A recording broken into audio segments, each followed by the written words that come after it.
the issues that she really cares about is the ones that she really stands on, the ones she promotes. So when she's talking about people of Gaza, she doesn't care about them. It's clear when she doesn't want to change the borders that they're in. She wants to keep them in open air prisons. And the fact that she did not allow any Palestinians to speak, to come on stage and speak. And then in the flyers that she throws around, that is being mailed around, clearly she does not care about the Palestinian people. She cares about the Israeli people only. This is one of the flyers. Tough on Hamas terrorists who slaughtered innocent Jews, stood up to pro-Palestinian protesters, and welcomed Prime Minister Netanyahu to our nation's capital. Then on the front side, Kamala Harris and Doug unrivalably support Israel.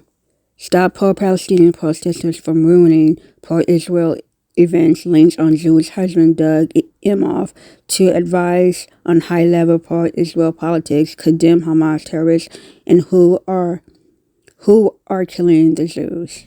And then when she wants to, get black people to look at her, she puts up black celebrities in your face as if she really cares about black issues.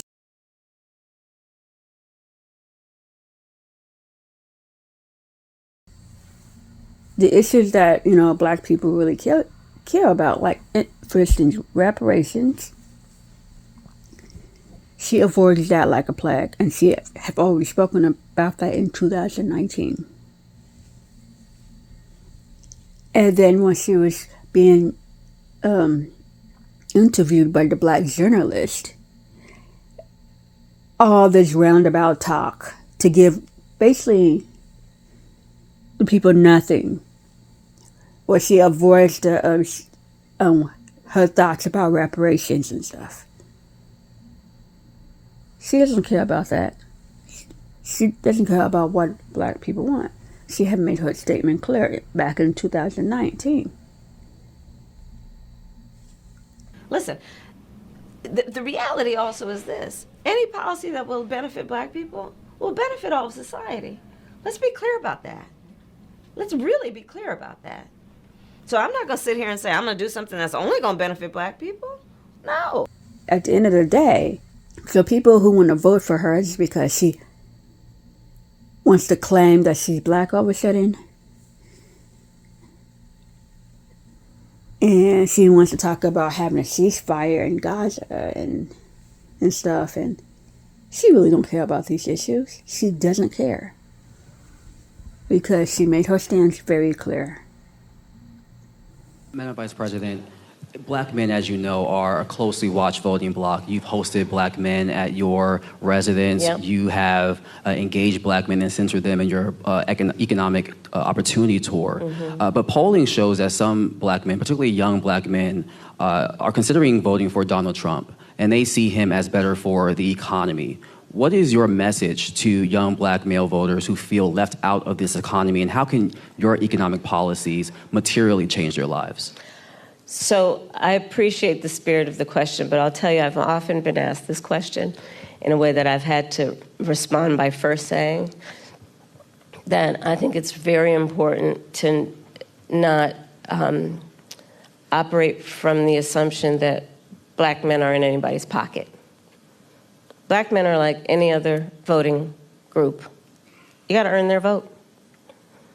So I'm working to earn the vote, not assuming I'm going to have it because I am black, but because the policies and the perspectives I have understands what we must do to recognize the needs of all communities. And I intend to be a president for all people. She didn't answer the question. The question was specifically about young black men. Then she switched it to now wants to talk about people of all communities. That is a problem. So for the immigrant population, more specifically the Latino population who are immigrants, she wants to do something specifically for them. And she also wants to do something specifically for the middle class. But when it comes to the black population, she's not specifically going to do anything for us at all.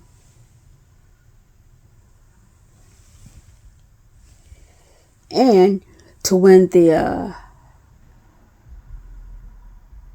black vote from that young male audience, that black male audience, right now it seems like she's getting Obama to try to bring the audience in. She can't do it herself. She has to get someone else to try to do it. That's why she's getting all these celebrities and these black celebrities to try to bring this audience in, because she cannot relate. She's bringing nothing.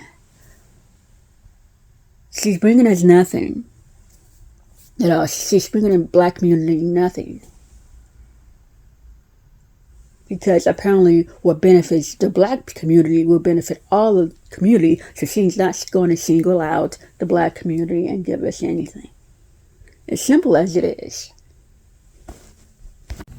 She has pretty much disregarded men throughout her whole campaign, because she's focused on the rights of women to destroy the life that will be growing within their bodies. At not one point did she bring up the fathers. Like, does the father have a right in the life of this unborn child? Nope.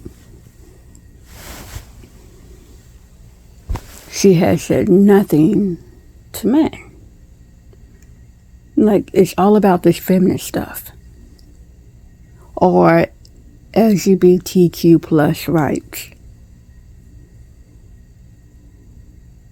She mainly targets effeminate men and females.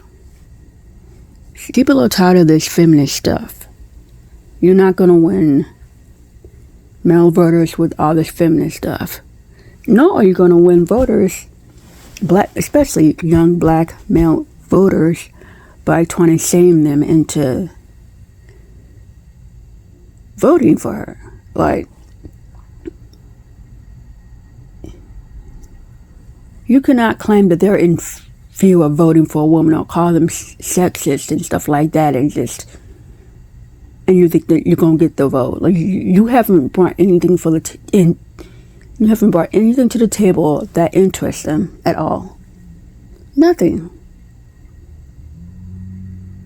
You haven't brought any solid policies or anything like that. And pretty much everything that most people are seeing is throughout the Biden-Harris administration, what has been going on. And then Herbie, like, why would we want 4 more years of what has been going on, but worse? Because considering how Kamala is, such stuff, it seems like it's going to get worse, especially when she's trying to hand out money to all these immigrants and stuff like that, and put the America further into more debt, trillions of dollars more in debt, by handing out money, giving it to other countries, and American citizens aren't really getting it at all. The immigrants are getting it. What are you going to do that's going to benefit the American society? What are you going to do for men, particularly? I feel like she's just getting desperate at this point. Really desperate. Going on all these different interviews, which she should have done in the first place. At the beginning of the campaign, but she didn't do that. Dodging questions and all that. Now, like who in their right mind would go on Howard Stern and and that other podcast, knowing their history, like, ugh. And of course, she's only doing interviews with people who only give her softball questions and stuff like that. The people who are already going to vote for her. Because she can't handle any real questions from people that may oppose what she's putting forth. You know what? This is not working, obviously. She should have focused on that stuff in the beginning. And now, last minute, you think you're going to really pull in those votes from the people you ignored the entire time? No, you're not going to get it.